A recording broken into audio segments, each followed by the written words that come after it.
தஞ்சாவூர் மற்றும் ஆனந்த குபேர சாய்பாபா திருக்கோயில் சார்பாக இன்று நடைபெறுகின்ற சகஜ ஆரோக்கியம் நிகழ்ச்சிக்கு வருகை புரிந்துள்ள அனைவரையும் அன்புடன் கருதவர்கள் என்று வரவேற்கிறோம். நமது இந்த நிகழ்ச்சிக்கு முனிசிபல் காலனி நகரநல சங்கத்தினுடைய தலைவர் திரு கோபாலகிருஷ்ணன் அவர்களை தலைமையேற்கும்படி அன்புடன் அழைக்கிறேன். அனைவருக்கும் இனிய காலை வணக்கம். ஆலயம் அறக்கட்டளை சார்பாக நடைபெறும் சகஜ ஆரோக்கிய இயற்கை வாழ்வியல் பயிற்சிகளுக்கு கலந்து கொண்டு வந்திருக்கும் அனைவருக்கும் எனது இனிய காலை வணக்கம் தெரிவித்துக் கொள்கிறேன். இந்த பயிற்சி வகுப்பில் சொல்லப்படுகின்ற அனைத்து விஷயங்களையும் இன்றோடு விட்டுவிடாமல் அதை தொடர்ந்து கடைபிடித்தால்தான் நம் வாழ்க்கை சிறப்பாக அமையும் என்று கூறி விடைபெறுகிறேன். நன்றி, வணக்கம். பிரார்த்தனை எல்லோரும் சேர்ந்து ஓம் உச்சரிக்கணும். புரியுதா? அந்த ஓம் அப்படின்னு சொல்றது நமக்கு இந்த ஆகாயத்திலிருந்து ஆகாய சக்தியை, பிரபஞ்ச சக்திகளில் மிக முக்கியமானது ஆகாய சக்தியை நாம் கிரகித்து உச்சந்தலையிலிருந்து உடல் கூறாக கிரகித்து பெறுவதற்கான அந்த பிரார்த்தனை ஓம் உச்சாரணம் பிரார்த்தனை செய்யப்படுகிறோம். அதற்கு முன்னதாக திரு முரளி அவர்கள் வரவேற்புரை. ஆலயம் அறக்கட்டளை தஞ்சாவூர் மற்றும் ஆனந்த குபேர சாய்பாபா திருக்கோயில் சார்பாக இன்று இந்த இனிய நாளிலே நடைபெறுகின்ற இந்த சகஜ ஆரோக்கியம் இயற்கை வாழ்வியல் பயிற்சி வகுப்பிற்கு வருகை புரிந்துள்ள அனைவரையும் அன்புடன் வரவேற்கிறேன். இந்த நிகழ்ச்சி தோப்புக்கான ஆசனம், உடல் சுழற்சி பயிற்சிகள் பயிற்றுவிக்க வருகை புரிந்துள்ள திரு சிவசண்முகம் அவர்களையும், தியான பயிற்சி செய்வதற்காக வருகை புரிந்துள்ள திரு மன்னர் உமாசங்கர் அவர்களையும், ஜல உபவாச விளக்கம் அளிக்க ராஜபாளையத்திலிருந்து வந்திருக்கக்கூடிய மூத்துராஜ் அவர்களையும், நாடக பயிற்சி அளிக்க வருகை புரிந்துள்ள டி சிவபிரகாசம் பிள்ளையார்பட்டி அவர்களையும், முதுகுத்தண்டு குளியல் பாதக்குளியல் ஈரப்பட்டி பயிற்சி மருத்துவர் கலைமகள் அலி அவர்களையும், சமையல் பயிற்சி செய்ய வருகை புரிந்துள்ள திருமதி உஷாராணி அவர்களையும், உண்டுதல் பயிற்சி கிடைக்க வருகை புரிந்துள்ள ஆர் மணிகண்டன் ஆடுதுறை அவர்களையும் வருக என்று அன்புடன் வரவேற்கிறேன். இந்த இனிய நன்னாளிலே இந்த அற்புதமான சகஜ ஆரோக்கியம் இயற்கை வாழ்வியல் பயிற்சி வகுப்பை நடத்த வேண்டும் என்று நிகழ்ச்சி ஒருங்கிணைத்து சிறம்பட செய்து கொண்டிருக்கக்கூடிய திரு முத்து சோமசுந்தரம் அவர்களை அன்புடன் வருக என்று வரவேற்கிறேன். இந்த நிகழ்ச்சி பார்த்தீங்கன்னா நம்ம சாய்பாபா கோயில் வழிபடுறதுக்கு மட்டும் இல்லாமல் நம்ம ஏதாவது ஒரு நல்ல ஆரோக்கியமான மக்கள் வாழ்றதுக்குரிய எல்லா நிகழ்ச்சியும் ஏற்பாடு பண்ணணும் அப்படின்னு சொல்லிட்டு அதேமாதிரி ஒவ்வொரு மாதமும் இது மாதிரி ஏதாவது புதிய பயிற்சிகள் எல்லாம் பண்ணணும்னு சொல்லி கரெக்டாக பேசியிருந்தோம். ரொம்ப நாளாக அதை முயற்சி பண்ணி இன்னைக்கு இந்த நிகழ்ச்சியை ஏற்பாடு பண்ணியிருக்கிறோம். இதை நல்ல அவருக்கு சொல்லி கொடுக்குற பயிற்சியெல்லாம் நீங்கள் கேட்கறது மட்டும் இல்லாமல் தொடர்ந்து செஞ்சீங்கன்னா உங்களுக்கு பெரிய உடலில் நிறைய மாற்றங்கள் ஏற்படும். இது பார்த்தீங்கன்னா ரூகேஷ் ஜிகின் ஜிது பாலா அப்படிங்கிற ஒரு 13,000 கோடி ஷேரை சம்பாதிச்சவர். அவர் பார்த்தீங்கன்னா கிட்டத்தட்ட 13,000 கோடி சம்பாதிச்சாலும் அவர் சீக்கிரமே செத்து போயிட்டாரு. அவர் என்ன சொல்லிட்டாரு, என்னோட பெஸ்ட் இன்வெஸ்ட்மெண்ட் என்னன்னா ஷேர், ஆனால் மை ஒஸ்ட் இன்வெஸ்ட்மெண்ட் எதுன்னா ஹெல்த்தில் அப்படின்னு சொல்லிட்டாரு. ஏன்னா நான் ஹெல்த்தை சுத்தமாக பாதுகாக்காதனால என்னோட வாழ்நாள மீதத்தை நான் அனுபவிக்க முடியாமல் போயிடுச்சு. நான் சம்பாதிச்ச பணம் மட்டும் என்னோட வாழ்க்கை இல்லை, என்னோட உடல் ஆரோக்கியம்தான் வாழ்க்கை அப்படின்னு சொல்லி அவர் உணர்ந்து அதுதான் அவர் என்ன சொல்லிட்டு போயிருக்கிறாரு, I advise all you more investment, health தான் நம்மளோட மிகப்பெரிய இன்வெஸ்ட்மெண்ட் அப்படின்னு சொல்லியிருக்கிறாரு. அதனால நம்ம உடம்பை பாதுகாத்தனா தான் நம்மளோட அடுத்த சுவர் இருந்தால் தான் செற்ற வரைய முடியும்னு சொல்லி ஏற்கனவே சொல்லியிருக்கிறாங்க. அதனால நம்ம உடல் பாதுகாக்கிறதுக்கு தேவையான இந்த இயற்கை வழிகாட்டுதல் முறைகளை நீங்கள் தொடர்ந்து சார் சொல்லிக் கொடுக்குறது. இவங்கெல்லாம் இவ்வளோ வேலை பணிவர்களில் அண்ணன் சிவானெல்லாம் பயங்கர பிஸியாக இருக்கிறவர். அவர்லாம் உங்களுக்காக சொல்லிக் கொடுக்கணும். அதே மாதிரி சார்லாம் பிஸியாக இருக்கிறாங்க. இருந்தாலும் உங்களுக்காக இன்னைக்கு நேரத்தை ஒதுக்கி சொல்லிக் கொடுக்கணும் அப்படின்னு ஏன் வந்திருக்கிறாங்கன்னா, இதை நீங்கள் கடைபிடிச்சு இன்னைக்கு கேட்டுட்டு போயிருந்ததோடு இல்லாமல் தொடர்ந்து டெய்லி செய்யணும். நீங்கள் செஞ்சு உங்கள் உடம்பை நீங்கள் ஆரோக்கியமாக வச்சுருந்தாதான் நீங்கள் இப்போ பின்னாடி போய் ஹாஸ்பிட்டலில் போய் பணத்தை கொடுத்துட்டு கஷ்டப்பட்டுட்டு பண விரயமாகிறது மட்டும் இல்லாமல் மனசு விரயமாகி நேர விரயமாகி இருக்கிறத இன்றைய பொழுதுல நீங்கள் கற்றுக்க டெய்லி உங்களால் முடிஞ்ச அளவுக்கு செஞ்சு நேரத்தை ஒதுக்குனீங்கன்னா கண்டிப்பாக வாழ்க்கையில் உடம்பு ஒரு ஆரோக்கியமாக இருக்கும். இப்போ நம்ம ஒரு வேலையாக கார் எடுத்துகிட்டு திருச்சி வரைக்கும் போகிறோம், பெட்ரோல் போட நேரம் நம்ம பாட்டு போயிட்டோம்னா நடுவில் கார் நின்று போயிடும். நம்மளோட நேரம் போகிறது மட்டும் இல்லாமல் பெட்ரோல் வாங்க தேடிட்டு கேன் எடுத்துகிட்டு அலைஞ்சிக்கிட்டு இருக்கணும். அது மாதிரி இல்லாமல் நம்ம அதுக்கு ஒரு நேரத்தை ஒதுக்கி நம்ம டெய்லி தினசரி நம்ம அவர் சொல்லிக் கொடுக்குற பயிற்சிகள்லாம் எவ்வளோ நேரம் முடியுதோ எவ்வளோ வேலைகள் இருக்குது, அந்த வேலைகளுக்கெல்லாம் இதுக்கும் ஒரு டயத்தை ஒதுக்கி நீங்கள் அந்த பயிற்சிகள்லாம் தொடர்ந்து செஞ்சீங்கன்னா உபயோகமாக இருக்கும். அதனால் இவங்க சொல்கிறதெல்லாம் நல்லா கேட்டுக்கிட்டு நீங்கள் தொடர்ந்து செய்யுங்க. அதுக்காக தான் இந்த ஒரு நிகழ்ச்சி ஏற்பாடு பண்ணியிருக்கிறோம். ஏன்னா இவ்வளோ பொருட்செலவு நேர செலவு எல்லாத்தையும் பண்ணி உங்களுக்காக இவங்க எல்லாரும் நேரத்தை ஒதுக்கி வந்து செய்கிறாங்கன்னா நீங்கள் அடுத்து தொடர்ந்து செஞ்சு அதோட பலனை நீங்கள் அனுபவிக்கணும் அப்படிங்கிறது தான் நோக்கம். அதனால் இங்கே வந்திருக்க அனைவரும் வருகை என்று வரவேற்று அமைகிறேன்.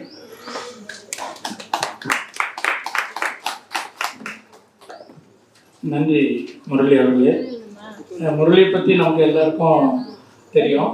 இந்த ஒரு தன்னலம் இல்லாமல் இந்த ஒரு ஆலயத்தை அமைத்து மிகப்பெரிய சேவையை செய்து வந்திருக்கிறார்கள். அவர்கள் இந்த ஆலயத்தில் இந்த மாதிரி உடல் ஆரோக்கியம் சம்பந்தப்பட்ட பயிற்சிகளும் செய்ய வேண்டும் என்று கேட்டுக்கொண்டதற்கு நாங்கள் பல மாதமாக திட்டம் போட்டு இப்போ தான் துவங்கி இருக்கிறோம். தொடர்ந்து மாதம் ஒரு நாள் இது போன்ற பயிற்சிகள் நடைபெற இருக்கிறது. ஆர்வமுள்ளவர்கள் கலந்து கொண்டு பயன்பெறலாம்.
செய்ய போகிறோம். எல்லாம் நிமிர்ந்து உட்காந்துக்கலாம்.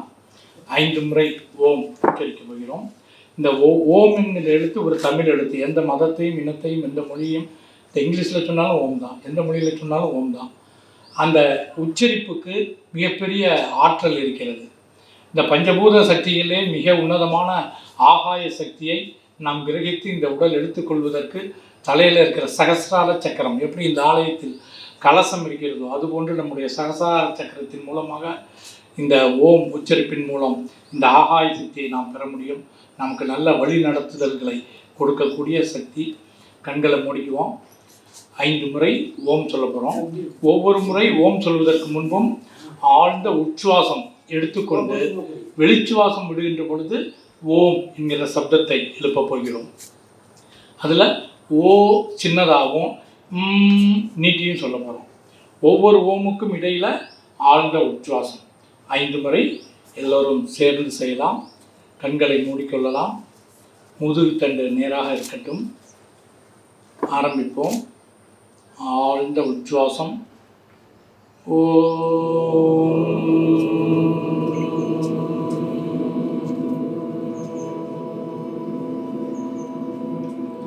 ஆழ்ந்த உச்சுவாசம்.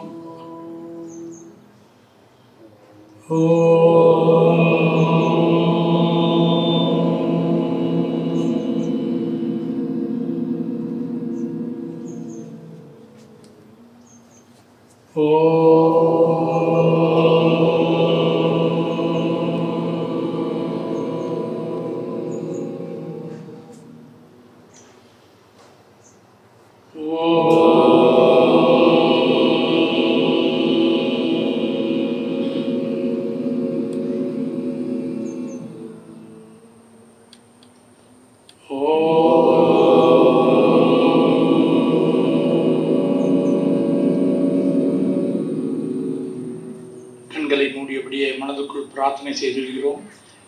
எல்லாம் உள்ள இறைவா, எங்களுக்கு தெய்வீக ஒளி, தெய்வீக வழிநடத்துதல், தெய்வீக குணமளிக்கும் சக்தி, தெய்வீக பாதுகாப்பு அளித்தமைக்கு நன்றி நன்றி நன்றி. முழு நம்பிக்கையுடன் அனைத்து குருமார்களையும் வணங்கி இந்த நிகழ்ச்சியை துவங்குகிறோம்.